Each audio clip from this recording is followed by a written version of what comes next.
رب اشرح لی صدری ویسر لی امری واحلل عقدۃ من لسانی یفقہوا قولی۔ السلام علیکم ورحمۃ اللہ وبرکاتہ۔ میں سورہ کہف کی ورس نمبر 6 پر غور کر رہی تھی، اور جیسے کہ میں خود ایک اسٹوڈنٹ ہوں تو آپ کو بہت سی ڈفرینٹ، اور ہر دفعہ جب آپ پڑھتے ہیں تو آپ کو ایک نئی چیز سیکھنے کو ملتی ہے، کیونکہ قرآن ایک ایسا خزانہ ہے کہ جس کا علم کبھی کم نہیں ہو سکتا، اور ایوری سنگل ٹائم چاہے وہ چیز آپ نے کتنی دفعہ پڑھی ہو، پر وہ اس میں ہر دفعہ آپ کو کوئی نیا لیسن ملتا ہے۔ اب میں اس ورس پر غور کر رہی تھی، فَلَعَلَّكَ بَاخِعٌ نَفْسَكَ عَلَىٰ آثَارِهِمْ إِن لَّمْ يُؤْمِنُوا بِهَٰذَا الْحَدِيثِ أَسَفًا۔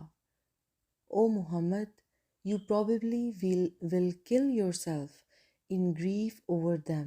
if they do not believe in this message۔ اب اگر پچھلی ورسز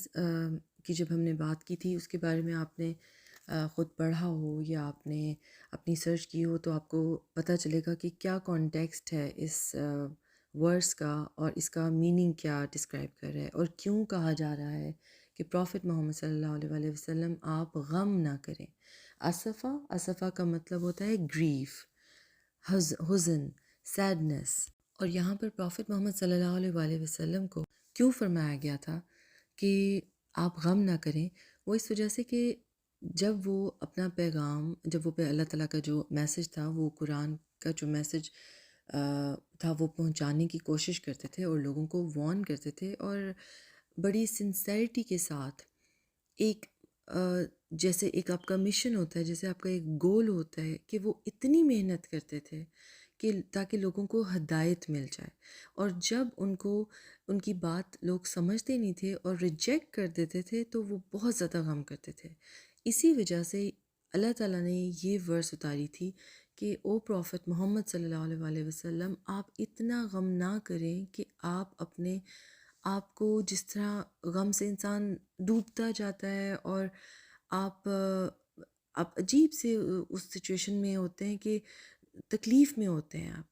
یہاں سے پتہ چلتا ہے کہ کتنا سنسیئرلی پروفٹ محمد صلی اللہ علیہ وآلہ وسلم اس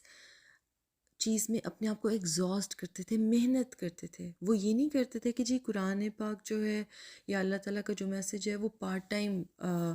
1 گھنٹے کے لیے کسی کو میسج دے دیا یا پھر تھوڑی دیر کے لیے پڑھ لیا۔ انہوں نے اپنی زندگی کو مخصوص کیا تھا، انہوں نے اپنی زندگی، تمام زندگی لگا دی تھی۔ اب جب ہم ان کی زندگی کا دیکھتے ہیں کہ ان کی زندگی کے مطابق وہ کیوں اصول بتایا گیا کہ ان کی زندگی کے مطابق آپ اپنی زندگی گزاریں، ہم تو 1% ان کی لائف سٹائل کے مطابق 1% بھی نہیں ہم گزارے۔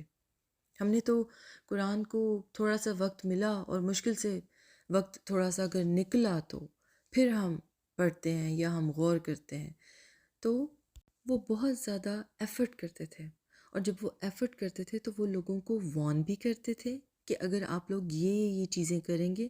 تو اس کے لیے پنشمنٹس ہے، باسن شدیدہ، کہ شدید پینفل پنشمنٹ ہے، اور ساتھ ہی ان لوگوں کو یہ بھی بتاتے تھے کہ اگر آپ احسن طریقے سے اور صحیح طریقے سے جو اللہ تعالیٰ نے رولز بتائے ہیں زندگی کے، اس پر آپ چلیں گے تو آپ کو بہت گلیڈ ٹائڈنگز بھی ان کے لیے ہیں، ان کے لیے بہت سی بلیسنگز ہیں، ان کے لیے بہت ریوارڈز ہیں۔ اچھا، اب اس کو ہم ایسے اگر لیں کہ جب انسان بہت سنسیئرلی، اسپیشلی قرآن سے ریلیٹڈ یہ نہیں ہوتا کہ آپ آیتیں پڑھ کے بتانا شروع کر دیتے ہیں، یعنی آپ نے قرآن پاک میں جو لیسن سیکھے ہوتے ہیں نا، وہ جب آپ کسی سے شیئر بھی کرتے ہیں اور بڑے سنسیئرلی آپ کئی دفعہ شیئر کرتے ہیں تو آپ کو رسپانس جو آگے سے ملتا ہے بعض اوقات وہ بہت بلینڈ اور بالکل اچھا رسپانس بعض اوقات نہیں ملتا، کیونکہ کچھ لوگ اس کو سننا ہی نہیں چاہتے، اور پھر جو سنسیئرلی اپنا میسج دینا چاہتا ہے اس کا دل بہت زیادہ دکھتا ہے، کیونکہ اس میں یہ نہیں ہوتا کہ وہ اپنا میسج اس لیے پہنچا رہا ہے کہ اسے اپنے بارے میں کوئی یہ شو کرنا ہے کہ ہی اور she is something out of this world اور وہ کوئی بہترین انسان ہے۔ نہیں، اگر آپ کی انٹینشن اچھی ہوتی تو آپ ایک میسج جو ہوتا ہے اس کو سکھانے کا مقصد یا اس کو بتانے کا مقصد یہ ہوتا ہے کہ آپ کوئی اچھی پازیٹیو چیز کی طرف جائیں، آپ قرآن کی طرف آ جائیں، یا بہت اچھی انٹینشن سے انسان کرتا ہے، خاص طور پہ وہ لوگ جو واقعی اس چیز کو ٹرانسفر کرتے ہیں، جب قرآن پڑھتے ہیں اور اس کو ٹرانسفر کرتے ہیں، تو پھر دکھ ہوتا ہے کہ جب آپ کو رسپانس ایسا نہیں ملتا۔ لیکن سب سے پہلی بات، آپ کسی کو آپ چینج نہیں کر سکتے۔ ڈیفینیٹلی آپ اپنا میسج دے دیتے ہیں، لیکن آپ بالکل کسی کو بدل نہیں سکتے ہیں، تو یہ آپ ایکسپیکٹ نہ کریں۔ لیکن میسج پہنچانا ضروری ہوتا ہے، کیونکہ آپ نے تو میسج دے دیا، اب یہ اس پرسن پر ہے کہ وہ کون سا راستہ آپٹ کرتا ہے، یا کون سی بات اس کے دل کو یا دماغ کو لگ جاتی ہے، کیونکہ اس کا فائدہ یا نقصان صرف اس کو ہے۔ آپ کا جو کام ہوتا ہے، آپ نے صرف ٹرانسفر کرنا ہے۔ دیکھیں، جب آپ قرآن پڑھتے ہیں تو آپ کو قرآن پاک اپنے تک محدود آپ نہیں رکھ سکتے۔ اگر آپ نے تھوڑا بہت اچھی طرح پڑھنا شروع کیا، you have to transfer it, you have to share it with others. تو اسی لیے پروفٹ محمد صلی اللہ علیہ وسلم کو اللہ تعالیٰ نے کہا تھا کہ آپ اتنا غم نہ کریں، کیونکہ دیکھیں، جب ایک انسان غم کرے گا تو ڈیفینیٹلی وہ پھر اپنی جو اپنا گول ریچ کرنا چاہتا ہے وہ بھی صحیح طرح نہیں کر سکے گا، اس کا مورال، اس کی انرجی سب کچھ ڈاؤن ہو جائے گا۔ تو ان کو انکریج کرنے کے لیے، ان کو حوصلہ دینے کے لیے یہ مینشن کیا گیا۔ تو اس میں ہمیں لیسن کیا ملتا ہے کہ پہلی بات تو یہ کہ جب آپ قرآن یا کوئی بھی چیز سیکھیں اس میں سے، تو آپ اس کو دوسروں تک بھی پہنچائیں، دوسروں کو فائدہ دینے کے لیے بھی۔ لیکن آپ یہ نہیں سوچیں کہ جو اگلا بندہ ہے وہ آپ کو بہت اچھا رسپانس دے، اٹس ناٹ نیسیسری، اور آپ اس پہ پھر غم نہ کریں۔ لیکن آپ کا جو گول ہے، آپ وہ بات کریں، آپ وہ شیئر کریں، تاکہ دوسرے بھی اس سے فائدہ اٹھائیں، اور ایفرٹ کریں اس میسج کو اسپریڈ کرنے کی، کیونکہ ہماری ایفرٹس بہت تھوڑی ہیں۔ ہم دنیاوی کام بہترین سے بہترین کرتے ہیں اور ہم اس کے لیے بہت ٹائم نکالتے ہیں، لیکن جب قرآن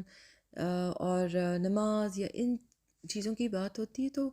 ہماری بڑا وہ کوئک ایک پیریڈ ہوتا ہے نا، جو کبھی کبھی ہمیں اپنا آپ کو کرٹیسائز ضرور کرنا چاہیے، اپنے آپ کو کٹہرے میں رکھنا چاہیے کہ ویئر